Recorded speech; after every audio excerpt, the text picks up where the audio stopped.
Welkom iedereen bij mijn let's play van 999. In het vorige deel heb ik niet echt heel veel gedaan. Ben ik weer door de hele game gerust. En dit keer...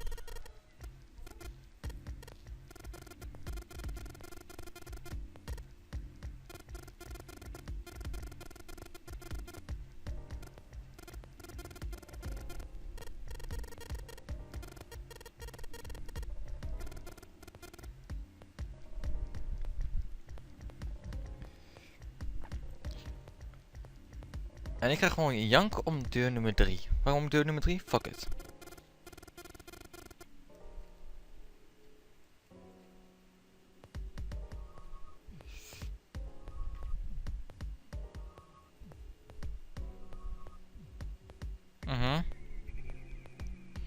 Klopt.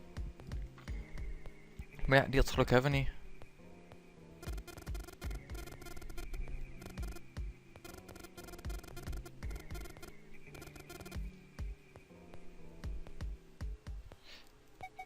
Wij gaan deur nummer 3 kiezen. Waarom? Het is voor een bepaalde ending.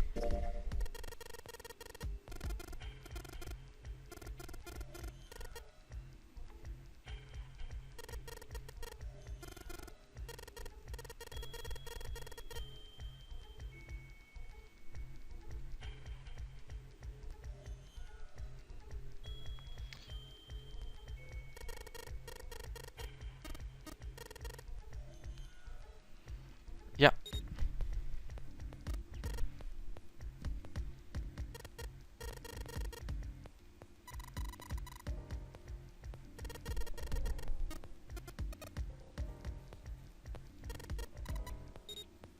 Wij zijn zulke douchebags.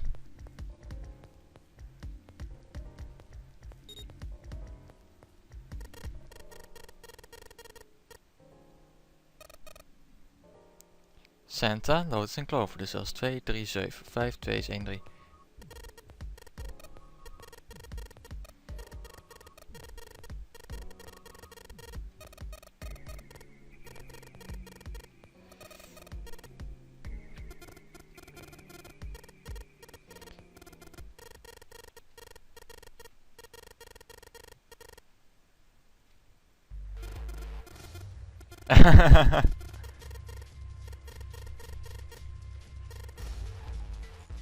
Het is waar, want heel simpel als je het op deze manier doet. Maar waar komt iedereen dan weg?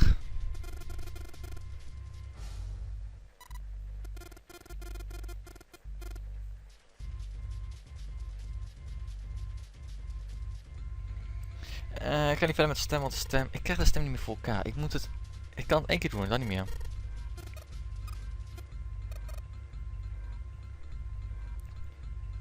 Zeven, 7, 8 is 1... Ah.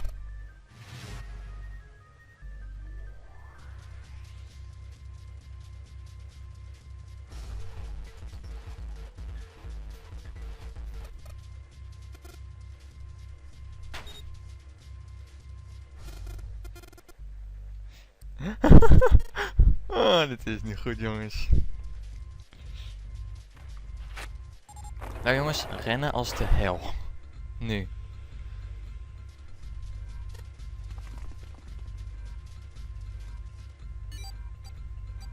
Wacht even, degene die achternaam blijft is 8, 4, 2. Oh, fuck jullie. Oh.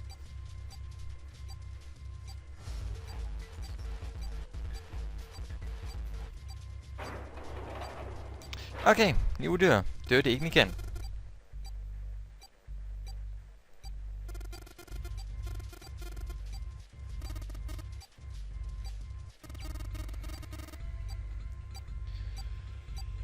Ja, gewoon gaan jongens, gewoon gaan. Oké, ik ga het 1 keer proberen. They scattered and began to scour the room.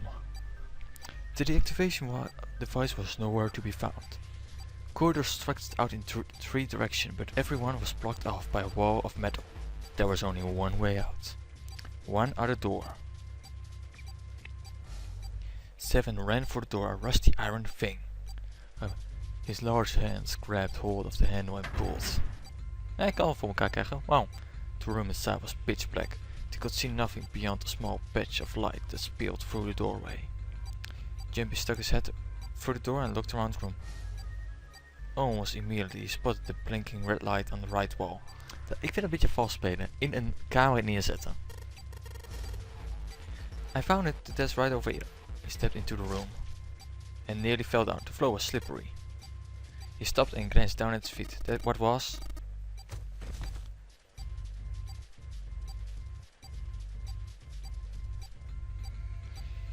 They all felt immediately that something was wrong.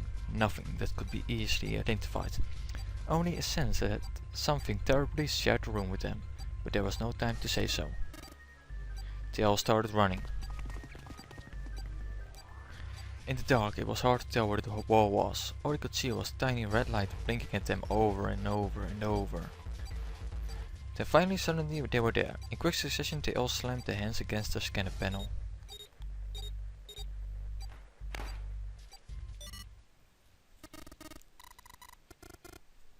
Seven leaned against the wall, gulping air as his breathing began to return to normal.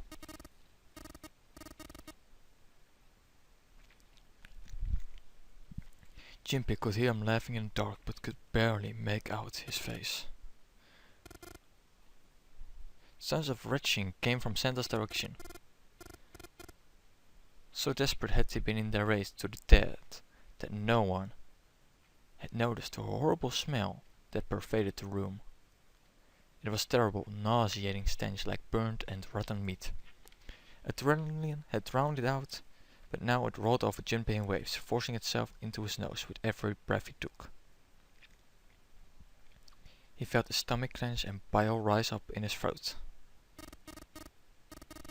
God gelijk, even het licht aan doen. The light that spilled in from the door barely illuminated a small switch plate next to the door. Slowly, with the toll of the last few minutes apparent in his gait, Seven walked toward it.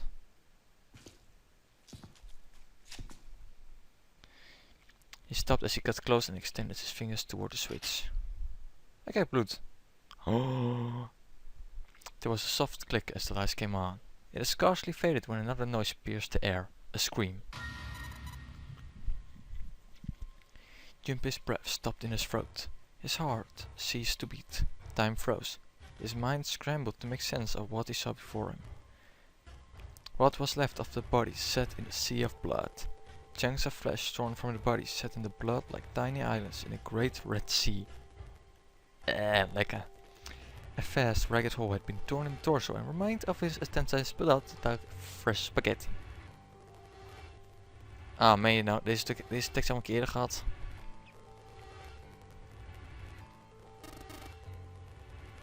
Seven's focus was slow and strained.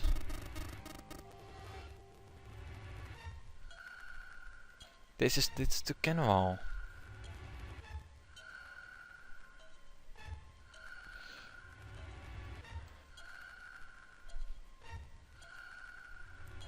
Ja, dat was Snake, ja.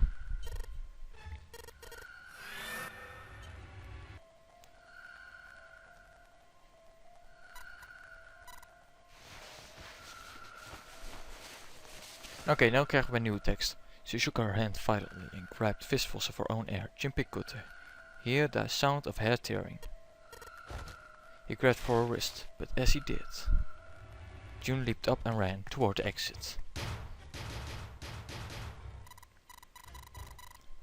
She screamed at the door and a fist slammed against it with a hollow sound. Jimpy could see drops of blood on her knuckles. She screamed again, a desperate, mindless cry. Her fists flailed against the door.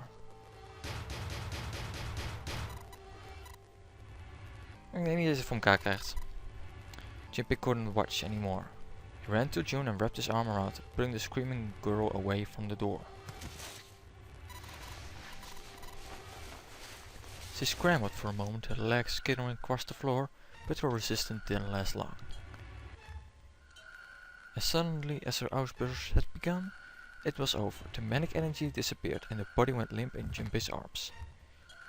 June collapsed towards the floor and Jimpy knelt down with her. He felt drops of something warm and wet. Was she crying? A moment later she began to sob. Her shoulders shook and great hot tears rolled around down her face like rain. Her name was a whisper. She nodded once. With trembling pulse pulled at Junpei's heart. He stroked her hair gently. His face was so close to her. The scent of her hair was nostalgic.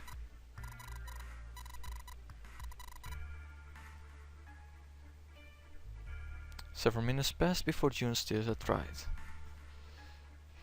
Junpei stood up. He bent down, put his arms on June's, and helped her to her feet. They didn't speak. Neither did Seven or Santa. A person was dead. They had died in that room in a terrible way. Junpei knew there was no way he could make himself forget that. There was no way any of them could forget it, but mourning would do no good. They spread out to search the room, but each felt as if their heart was made of lead. Nou, we moeten hier de weg uitvinden. Het is een badkamer, moet niet zo moeilijk zijn. Of wel? We zien het in het volgende deel. Ik hoop het genoten hebben en ik zie jullie de volgende keer weer. Doei!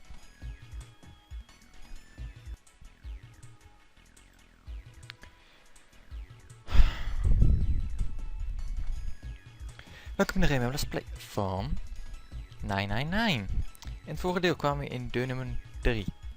En ja, deur nummer 3 was deze mooie kamer.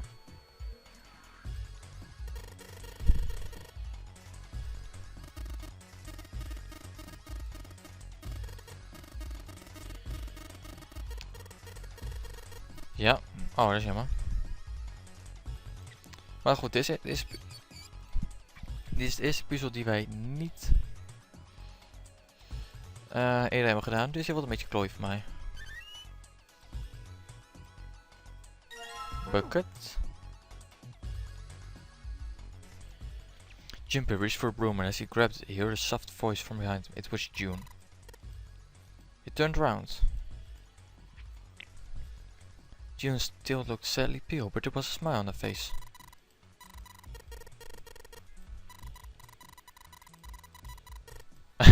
Geinig. Junpei stared at the room in his hand. She looked very sad. He shook his head. They were in the 6th grade. Junpei and June had been inside to take care of the classroom pets. The rabbits. Their chief duty was to clean the hutches every morning. On the final day of school, before summer vacation began, Junpei overslept. He rushed to school and found June standing in front of the rabbit hutches. No sooner had Junpei arrived, then June began to cry. He had no idea why until he looked behind her, into the rabbit hutch. The first thing he saw was blood. The hutch was filled with the dead bodies of the rabbit. Oh, dat is zielig. Even after the teachers and friends came to see what the commotion was. Normaal zegt dat commotion was about. Nou ja, misschien een vertalingfout. June couldn't stop crying.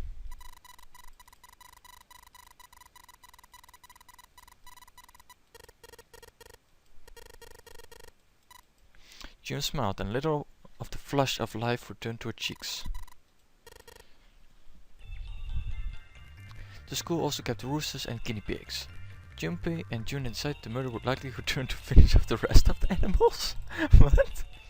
They would ambush the killer at night. Junpei and June hid behind the hutch at dusk and waited. It was a warm summer night. The quiet sound of crickets whispered through the air. As sun went down, the stars began to wink at them from the sky. And June's Akane Kurisaki's face that night was something Junpei knew he would never forget as long as he lived. Ja, dat zuigt. It felt the same way, but it was good to hear her say it. She looked at him, confused.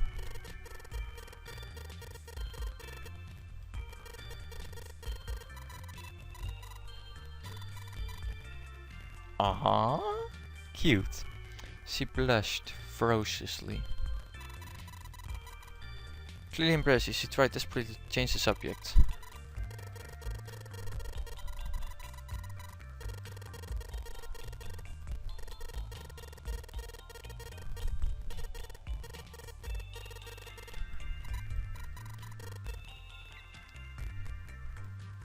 Ah, kom op Junpei, ik weet wat je wil. He nodded quickly and much too earnestly and then quickly looked for the way at something important. Of course, yes, take up the rabbit so they could be near June. Zei ik toch? But it had been so long ago, he couldn't bring himself to tell her how it felt back then. It would be embarrassing. He took a quick breath to clear his head, touched the broom up and then snatched it out of the air. Ja. June nodded curtly, then turned and walked away. Junpei turned around and looked at the room at Snake's body. Chunks of flesh and organs still lay on the floor. The conversation he and June had been having scarcely fitted their surroundings.